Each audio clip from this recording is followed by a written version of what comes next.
بسم اللہ الرحمن الرحیم۔ آج ہم پڑھیں گے مادے کی 5ویں اور 6ٹھی حالتیں کیا ہیں۔ تو مادے کی کتنی حالتیں ہیں؟ جب آپ جوان تھے تو آپ نے شاید ان تینوں کے بارے میں سیکھا جو ہمارے تجربے میں سب سے عام ہے: ٹھوس، مائع اور گیس۔ یہ سب زمین کی سطح پر یہاں باقاعدگی کے ساتھ پائے جاتے ہیں، اور آئس ٹھوس ہے، پانی اور بہت سے تیل مائع ہیں۔ یہ 3 عام حالتیں ہیں، اور جس ماحول میں ہم سانس لیتے ہیں وہ ایک گیس ہے۔ مادہ جاندار ایٹم پر مبنی ہے، پابندیاں جن کا کائنات پابند نہیں۔ اگر آپ کسی بھی ایٹم پر کافی توانائی سے بمباری کرتے ہیں تو آپ اس سے الیکٹرانوں کو لات ماریں گے اور آئونائزڈ پلازما پیدا کریں گے۔ مادے کی 4تھی حالت۔ لیکن مادے کی 2 اضافی حالتیں ہیں جو موجود ہیں: بوز آئنسٹائن کنڈنسیٹس اور فرمیونک کنڈنسیٹس۔ مادے کی 5ویں اور 6ٹھی حالتیں۔ اس وقت وہ صرف انتہائی لیبارٹری کی حالات کے تحت ہی قابل حصول ہیں، لیکن وہ خود کائنات میں بھی اہم کردار ادا کرتے ہیں۔ یہاں زمین پر ہر چیز جوہری پر مشتمل ہے۔ کچھ جوہری مل کر کمپاؤنڈ بناتے ہیں، دیگر جوہری آپس میں مل کر اور دوسرے کمپاؤنڈ بناتے ہیں، جیسے کہ پانی، آکسیجن، میتھین، ہیلیم وغیرہ۔ کسی بھی خاص کیمیائی مرکب میں جوہری تعداد کی پرواہ کیے بغیر درجہ حرارت اور دباؤ کے حالات کا امتزاج یہ طے کرتا ہے کہ یہ ٹھوس، مائع یا گیس۔ پانی سب سے مشہور کم درجہ حرارت اور معمولی دباؤ پر جم جاتا ہے، یہاں تو زیادہ دباؤ اور یہاں اس سے زیادہ درجہ حرارت پر مائع ہو جاتا ہے، اور اب بھی زیادہ درجہ حرارت یا انتہائی کم دباؤ میں گیس بن جاتا ہے۔ یہاں ایک سخت درجہ حرارت ہے، تاہم تقریباً 374 کے اوپر، جس پر وہ ٹوٹ جاتا ہے۔ اعلیٰ دباؤ پر آپ کو گیس اور مائع دونوں کی خصوصیات کے ساتھ ایک سپر کرٹیکل مائع ملتا ہے۔ اب بھی اعلیٰ درجہ حرارت پر جائیں اور آپ اپنے ایٹمز کو آئونائز کرنا شروع کریں گے اور پلازما پیدا کریں گے۔ یہ 4تھی حالت کی بات ہے۔ اگرچہ اس جگہ پر معاملات کے یا مادے کی حالتوں کے زیادہ تر چرچے ختم ہوتے ہیں، شاید ہی سائنسی کہانی کا اختتام ہو۔ سچ میں یہ کہانی کے جوہری حصے کا صرف اختتام ہے۔ باقی کے لیے ہمیں سب ایٹمک دنیا میں جانے کی ضرورت ہے، ایٹم سے چھوٹے ذرات کی دنیا۔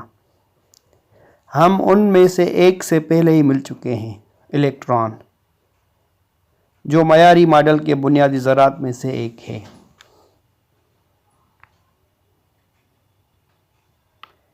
الیکٹران جوہری میں منفی چارج ہونے والے ذرات ہوتے ہیں جو ایٹم نیوکلیس کے مدار میں اعلیٰ توانائی سے نکلتے ہیں۔ وہی ذرات جو پلازما بناتے ہیں جب آئونائز ہوتے ہیں۔ اس دوران جوہری مرکز پروٹون اور نیوٹران سے بنا ہوتا ہے، اور اس کے نتیجے میں یہ 3 چوکوں سے بنا ہوتا ہے: پروٹون اور نیوٹران کے اندر گلوون، ساتھ ساتھ کوارک، نوادرات کے جوڑے۔ ان مخلوط ذرات میں سے ہر ایک کے اندر مستقل طور پر تخلیق، تباہ، خارج اور جذب ہوتے ہیں۔ یہ ہر پروٹون اور نیوٹران کے اندر ایک سب ایٹمک دنیا ہے۔ یہاں ایک اہم نکتہ ہے جو ہمیں مادے کی 5ویں اور 6ٹھی حالتوں کی طرف لے جائے گا۔ کائنات کا ہر ذرہ، اس سے قطع نظر کہ یہ بنیادی ہے یا ایک جامع ذرہ، 2 قسموں میں سے ایک میں ہوتا ہے: فرمیون۔ یہ ایک ذرہ ہے جو ہم اس کی اسپن یا کی پیمائش کرتے ہیں تو ہمیں ہمیشہ ایسی مقدار ملتی ہے جو پلانک کے مستقل حصے کی نصف عددی مقدار پائی جاتی ہے، ±1/2، ±3/2، ±5/2 وغیرہ۔ بوزون یہ ایک ذرہ ہے جو جب ہم اس کے اسپن کی پیمائش کرتے ہیں تو ہمیں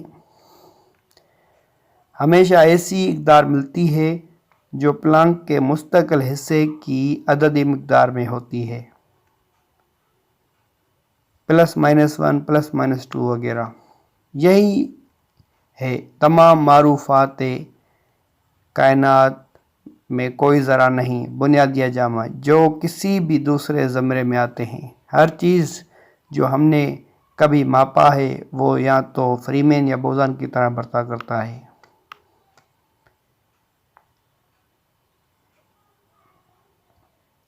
تو واضح طور پر فری مین ہے۔ فری مین +-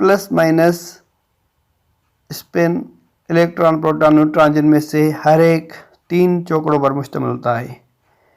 یہ اسپن بھی ہو سکتی ہے کیونکہ ایک چوکا اسپن دوسرے 2 کے اسپن کے ہمیشہ ± ہے جو صرف مخالفت کرتا ہے۔ تاہم اگر پروٹون اور نیوٹران کو ایک ساتھ باندھتے ہیں تو آپ ایک ایسا جامع ذرہ تیار کرتے ہیں جس کو ڈیوٹریون کہا جاتا ہے، ہائیڈروجن کی ایک بھاری آئسوٹوپ کا جوہری مرکز ڈیوٹیریم کے نام سے جانا جاتا ہے۔ ایک ڈیوٹریون جو دوسرے فری مین کے ساتھ مل کر ایک فری مین ہے، ہمیشہ بوزان کی طرح صرف -1 0 یا +1 کے برابر ہو سکتا ہے اور برتاؤ کرتا ہے، چاہے ہم بنیادی یا جامع ذرات فرامین اور بوزان کے ساتھ مادے کے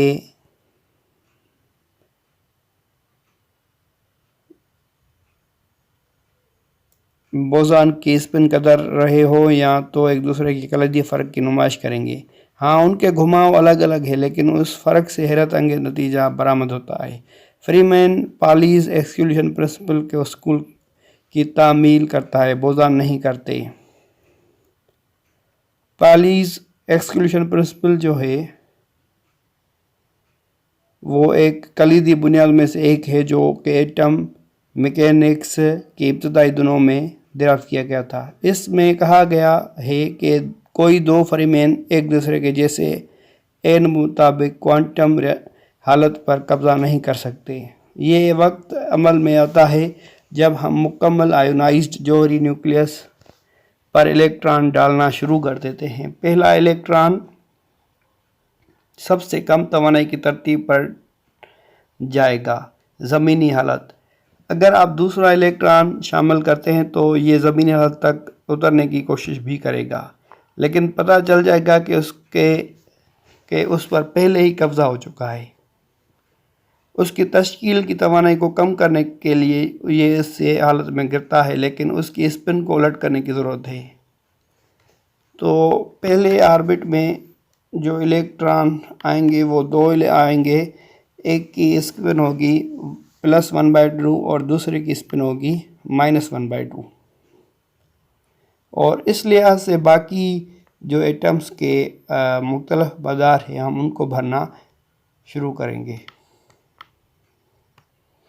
لیکن یہ بوزان کے لیے درست نہیں ہے۔ آپ جتنے بھی بوزان اپنی مرضی کے مطابق گراؤنڈ اسٹیٹ کنفیگریشن میں رکھ سکتے ہیں بغیر کسی پابندی کے۔ اگر آپ صحیح جسمانی حالات پیدا کرتے ہیں جیسے بوزان کے نظام کو ٹھنڈا کرنا اور انہیں اس جسمانی مقام تک قید رکھنا، اس بوزان کی تعداد کی کوئی حد نہیں ہے جس سے آپ اس کم ترین توانائی کی حالت میں فٹ بیٹھ سکتے ہیں۔ جب آپ اس ترتیب پر پہنچ جاتے ہیں تو بہت سے بوسونوں میں سے سبھی ایک ہی کے 5ویں حالت کو حاصل کر لیتے ہیں، سب سے کم توانائی کے کوانٹم حالت میں۔ آپ نے مادے کی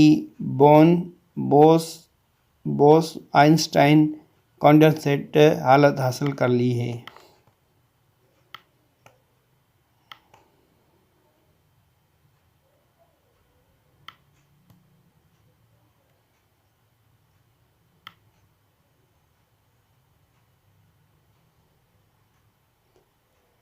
فرمیونی کنڈیشن کو بوس آئنسٹائن کے مقابلے میں کم درجہ حرارت کی ضرورت ہوتی ہے، لیکن وہ بھی ضرورت سے زیادہ بہاؤ کی طرح برتاؤ کرتے ہیں۔ 1971 میں ہیلیم 3 معیاری ہیلیم کے مقابلے میں ایک کم نیوٹران کے ساتھ 2.5 ملی کیلوین سے کم درجہ حرارت پر ایک سپر فلائٹ ہوتا ہوا دکھایا گیا۔ یہ صرف ایک فرمیانی فوائد کا پہلا مظہر ہے۔ 2003 میں ماہر طبیعیات ڈیبورا، جن کی تجربہ گاہ نے اپنی پہلی جوہری پر مبنی فیرومونک سینکیٹ تیار کیا، جس نے مقناطیسی میدان کے ساتھ ساتھ انتہائی سرد درجہ حرارت کا بھی فائدہ اٹھایا تاکہ ایٹموں کو اس مطلوبہ حالت میں جوڑا جا سکے۔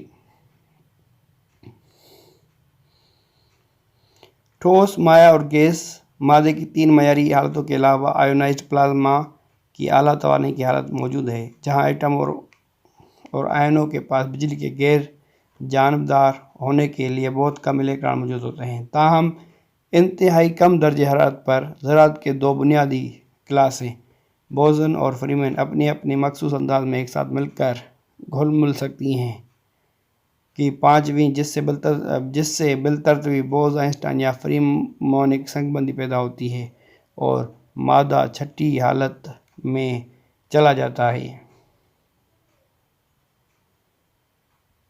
آپ کو غیر معمولی شرائط کو حاصل کرنا ہوگا، ایک نفاذ شدہ وقت سے مختلف مقناطیسی فیلڈ کے ساتھ 50 نینو کیلون سے نیچے درجہ حرارت۔ تاہم خلا کے وسیع و عریض مخلوط میں یہ واضح طور پر ممکن ہے کہ نیوٹرینو فریمون سے بنا ہوا یا تاریک مادہ جو فریمین یا بوزون ہو سکتا ہے، ایک دوسرے کے ساتھ مل کر اپنے اجزاء بناتے ہیں۔ کائنات کے